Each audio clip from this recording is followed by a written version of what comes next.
മോളെ അച്ചു അമ്മേ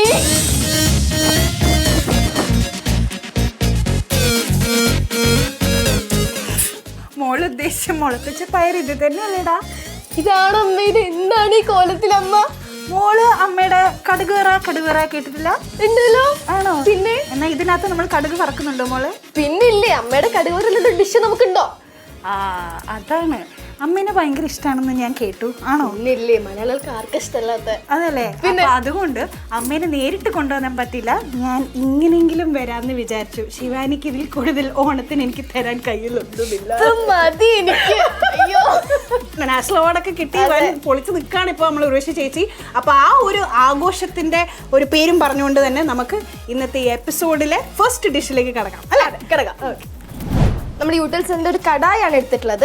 ഇതിലാവുമ്പോഴത്തേക്ക് നല്ല ഈവൻലി ഹീറ്റ് ഒക്കെ സ്പ്രെഡ് ആവും. നന്നായിട്ട് നമുക്ക് ഇളക്കി തോരൻ എന്ന് പറഞ്ഞാൽ അങ്ങനെയാണല്ലോ, അങ്ങനെ ഇളക്കി എടുക്കണം. നമ്മുടെ കേരള തനിമയുള്ള വിഭവങ്ങൾക്ക് നല്ല രുചി കിട്ടണമെങ്കിലുണ്ടല്ലോ നല്ല ഓയിൽ യൂസ് ചെയ്യണം. അപ്പൊ ഞാൻ യൂസ് ചെയ്യുന്നത് നമ്മുടെ മിസ്റ്റർ ഗോൾഡിന്റെ സൺഫ്ലവർ ഓയിൽ ആണ് കേട്ടോ. അച്ഛനും അമ്മയും നമ്മൾ വിഷമിക്കാൻ പാടില്ലല്ലോ. കടുകോറാണ് മെയിൻ. അപ്പൊ നമുക്ക് കടുക് വറക്കാനായിട്ട് കടുക്, പച്ചമുളക് ഞാൻ ചോദിക്കുമ്പോഴത്തേക്കും കരുവേപ്പില ഇവിടെ പാസ് ചെയ്തേക്കണേ. ഓക്കെ. ഇത് ഇത്തിരി പേടിയുള്ള സംഗതി. ഞാൻ മറ്റേ ഇതിന്റെ ലിഡൊക്കെ കൊണ്ട് ഇങ്ങനെയാണ് നിൽക്കാറ്. ഇപ്പോഴാണ് നോക്കിയത്. ഭയങ്കര കോൺഫിഡൻസ് ശിവാനി, ഞാൻ വിചാരിച്ച പോലെയല്ല കേട്ടോ. അപ്പൊ നമ്മുടെ കറിവേപ്പിലയും നമ്മൾ ഇട്ടു അല്ലേ? കറിവേപ്പില ഇട്ടു. ഇനി നമുക്ക് ഇതിലേക്ക് നമ്മുടെ ബാക്കിയുള്ള വഴറ്റാനായിട്ടുള്ള ഇൻഗ്രീഡിയൻസ്: ചെറിയുള്ളി, വെളുത്തുള്ളി, പച്ചമുളക്, ഇഞ്ചി. ഇത്ര ഞാൻ നിൽക്കുവാണേ. ശരി. നമ്മൾ ഇഞ്ചി ഇടും അല്ലേ? സാധാരണ രീതിയിൽ തോരൻ ചെയ്യുമ്പം ഇഞ്ചി കൂടുതലും അധികം കാര്യങ്ങളിൽ യൂസ് ചെയ്യാറില്ലല്ലോ. അങ്ങനെ ഇടയ്ക്ക് കടിക്കാൻ കിട്ടും ആ ഒരു മൂത്ത ഇഞ്ചി. അതൊരു രസമാണ്. ഇഞ്ചി കടിക്കുന്ന ഇഷ്ടമാണോ ശിവാനിക്ക്? ഇഞ്ചി കടിച്ച് നടന്നു കുഞ്ചു. ഓ, ആ കുഞ്ചു. ഇഞ്ചി കടിച്ച വേറൊരു ചൊല്ലും കൂടി ഉണ്ട്. അതെന്താ? കുഞ്ചു അല്ലാണ്ട്. അത് സുന്ദരിയായിട്ടുണ്ട് കേട്ടോ. Thank you. എനിക്ക് വയ്യ, സൂചിപ്പിക്കാനാണെങ്കിൽ നല്ല രസമുണ്ട് കേൾക്കാൻ. അപ്പൊ ഒന്ന് വഴണ്ടി വരണം. ഒന്ന് ബ്രൗണിഷ് ആവണം. ആ ഉള്ളിയുടെ ആ റെഡ് കളർ മാറി ഒരു പേര് വൈറ്റിലേക്ക് വരണം. ഏത് വയസ്സിലാണ് ഫസ്റ്റ് ആയിട്ട് കുക്ക് ചെയ്യുന്നത് ശിവാനി? 7-8 വയസ്സില്. 7-8 വയസ്സാ? പിന്നെ ബ്രെഡ് ഓംലെറ്റ് ഉണ്ടാക്കാനായിട്ട് ഇത്ര പ്രായമൊക്കെ വേണോ? 7-8 വയസ്സിൽ ബ്രെഡ് ഓംലെറ്റ് ഉണ്ടാക്കും? എന്റെ മോളോട് പോയി ഞാൻ പറയട്ടെ. ഒരു ചേച്ചി വന്നിരുന്നു. ആ ചേച്ചി 7-ാം വയസ്സിൽ ബ്രെഡ് ഓംലെറ്റ് ഉണ്ടാക്കിയിരുന്നു. നമുക്ക് ഇത്തിരി മഞ്ഞൾപ്പൊടി ഇട്ട് കൊടുക്കാം. നമ്മൾ യൂസ് ചെയ്യുന്നത് നമ്മുടെ ഈസ്റ്റേണിൻ്റെ മഞ്ഞൾപ്പൊടിയാണ് കേട്ടോ. നല്ല സ്മെല്ലും അതേമാതിരത്തെ ടേസ്റ്റുമാണ്. ജസ്റ്റ് ഇത്തിരി മതി. അപ്പം അതും കൂടി ഇട്ട് നന്നായിട്ടൊന്ന് ഇങ്ങനെ വഴറ്റി വരും.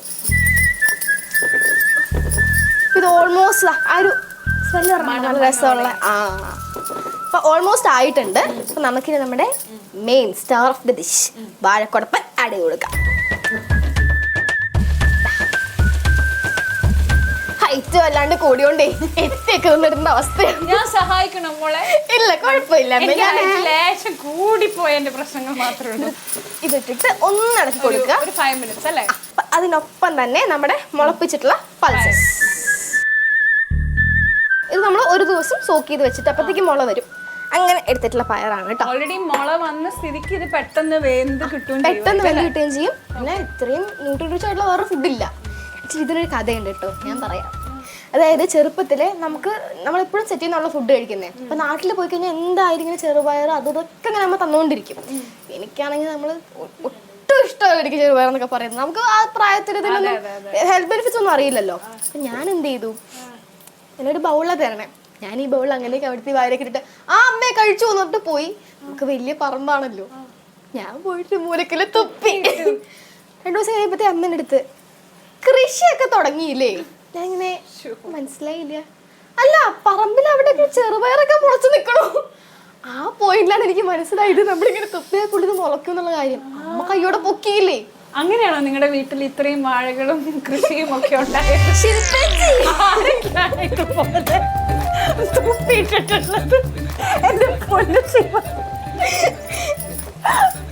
അയ്യോ, എന്തായാലും അതൊരു നല്ല കഥ കേട്ടോ.